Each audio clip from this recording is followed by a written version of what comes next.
Hallo und herzlich willkommen zurück zu einem neuen Flive Universe Video. Heute mit neuen Patch Notes, neuer Serverwartung, neuem Event und einem neuen Speed Set. Und zuallererst gucken wir uns kurz das Jojo an, das wir gleich noch in den Patch Notes lesen werden. Ein neuer Weapon Skin, der komplett random hinzugefügt wurde. Und ich weiß nicht, ob das daran liegt, dass irgendeiner von den Designern vielleicht Jester ist oder so, keine Ahnung.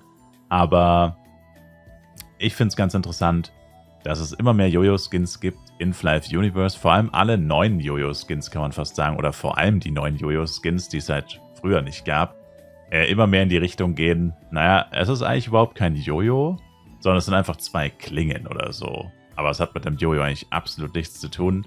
Und der neue Skin ist auch wieder so eins. Und zwar sind das einfach zwei Schwerter. Sieht im Endeffekt aus wie ein Blade, der seine Waffen falsch rumhält. Und ja, das soll halt ein Jojo sein. Vom Design her finde ich es auf jeden Fall cool.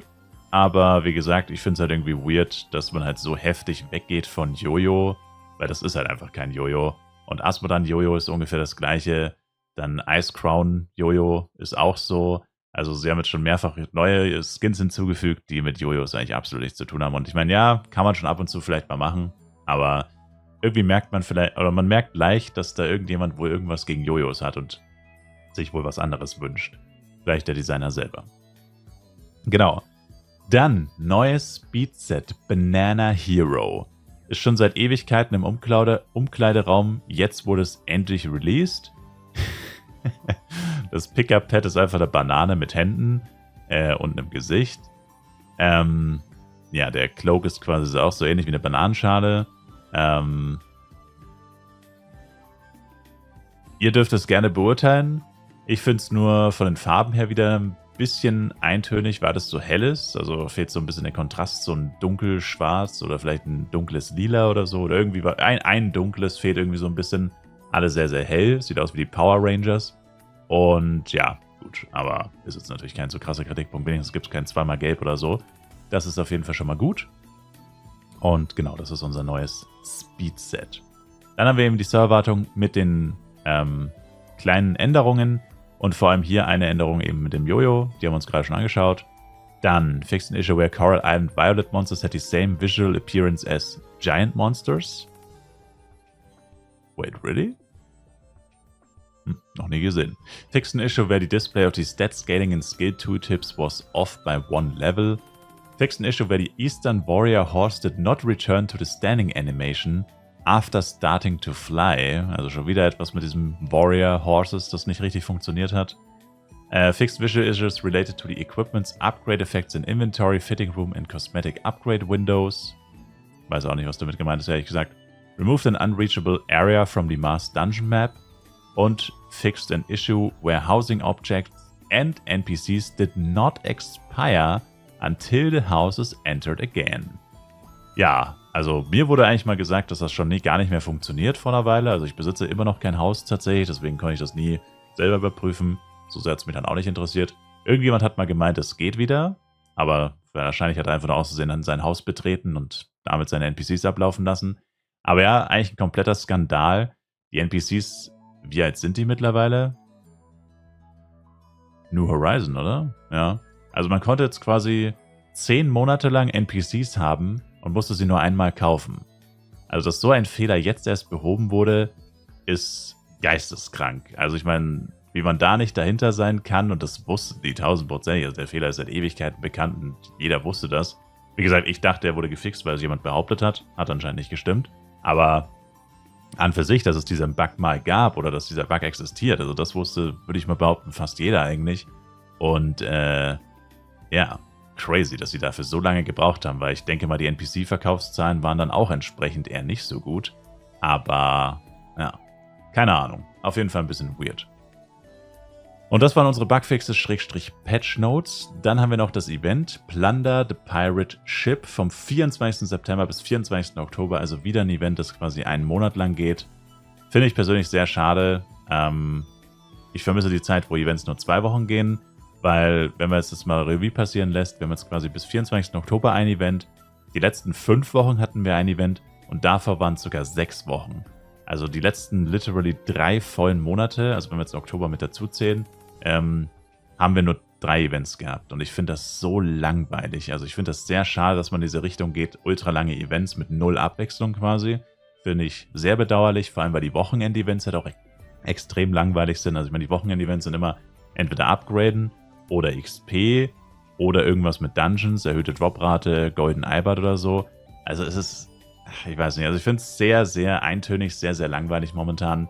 Und indem man immer wieder Events startet, die halt immer so eine lange Laufzeit haben, sorgt man halt nicht gerade dafür, dass das halt ein bisschen besser wird. Also unabhängig, also das ist jetzt nicht die Bewertung von dem Event, sondern die Bewertung davon, wie lange Events laufen. Davon bin ich momentan echt kein Fan und ja, nicht so schön. Vor allem, wenn einem Event nicht gefällt. Also wenn mir jetzt ein Event nicht gefällt, dann muss ich 4, 5 oder sogar 6 Wochen warten, bis ein neues Event startet, das mir vielleicht dann wieder gefällt. Also auch als Spielerperspektive ist das so schlecht, weil viele Leute spielen ja nicht mal 5 Wochen am Stück Flive.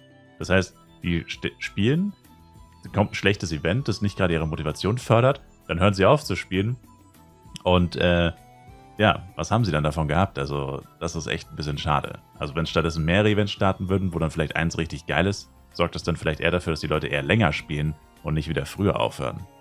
Und ja, jetzt gucken wir uns das Event noch im Detail an, aber leider der Punkt mit den Details, der wurde hier, naja, nicht so gut aufgegriffen, denn es wurden extrem viele Details leider vergessen zu erwähnen, wodurch ich ehrlich gesagt keine Ahnung habe, wie das Event funktioniert. Also, Plunder the Pirate Ship.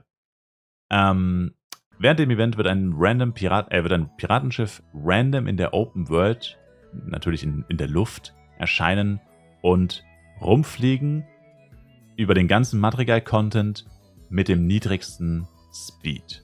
Also dem Speed des langsamsten Fluggeräts. Wenn das Schiff erscheint, kann man es angreifen, aber nur während man fliegt. Und das Schiff bekommt nur einen Damage, egal welches Level man hat und egal welchen Skill-Damage oder Skill man benutzt. Das Schiff kriegt zwar Damage, aber kann nicht zerstört werden. Keine Ahnung, warum das so wichtig ist, weil hier steht, keep this in mind while playing this event. Also, keine Ahnung, was uns das jetzt sagen soll. Okay, es wird nicht zerstört und weiter. Was juckt mich das? As the player strikes the ship 50 times, also wenn man das Schiff 50 Mal angreift, bekommt man das Event-Item Treasure Map Pieces random 1 bis 3. Also du machst 50 Hits, dann bekommst du 1 bis 3 Event-Items random. Wenn du Glück hast 3, wenn du Pech hast 1. Diese Event-Items kann man dann bei NPC Roger für die folgenden Belohnungen eintauschen. Ja, größtenteils Power-Ups, wie so oft. Am Ende kommen dann Amplifications, Resurrection, Weapon Bonus und Smelling Scrollboxen und ein Pirate Event Costume. Alles kann man nur limitiert eintauschen. Smelling Scrollboxen, Weapon Bonus nur einmal, man bekommt aber 2 dafür und die Power-Ups und so kann man ein bisschen öfter eintauschen. Dann noch der Hinweis, dass die Event-Items am Ende des Events entfernt werden. Aber gut, dadurch, dass es ein Eintausch-Item ist, macht es ja sowieso keinen Sinn. Warum sollte man das bis nach dem Event aufheben? Man will ja Items dafür, also würde es sowieso wenig Sinn ergeben. Ja, und die Informationen, die mir persönlich jetzt hier fehlen, ist, spawnt das Schiff auf jedem Channel? Weil hier steht einfach nur, es spawnt. Da nicht dabei steht, auf welchem Channel, kann man wohl davon ausgehen, dass es auf jedem Channel erscheint. Trotzdem steht das hier nicht, also ist eine Information, die uns hier leider vorenthalten wird. Des Weiteren steht hier dabei, dass das Schiff nicht zerstört werden kann, aber wann verschwindet es dann? Weil hier steht ja dabei, dass das Schiff immer wieder neu spawnt. Das heißt ja, oder das impliziert ja, dass es nicht permanent da ist. Und ich frage mich halt, warum ist es nicht permanent da, wenn es eh nicht zerstört werden kann?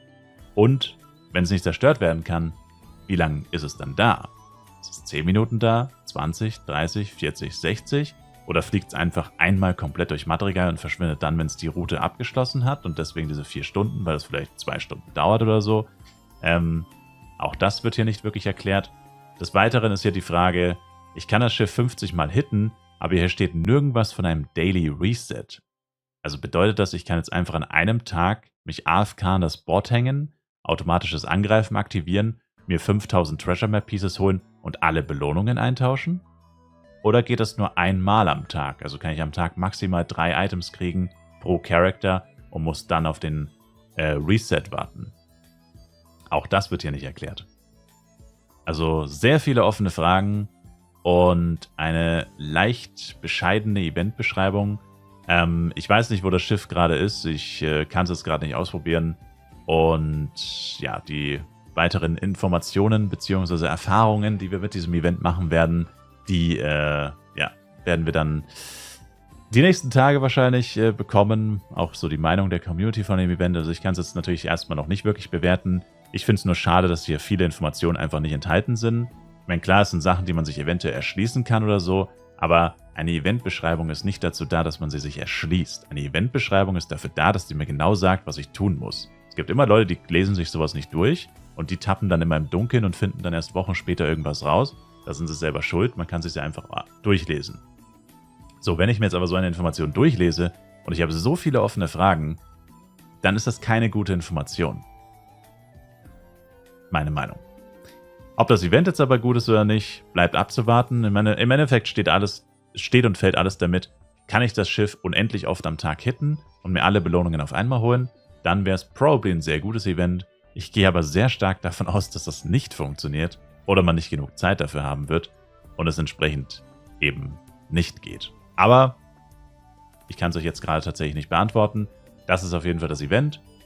Viel Spaß dabei und wir sehen uns dann hoffentlich im nächsten Flive Universe Video wieder. Bis dahin, macht's gut, haut's rein und ciao, ciao.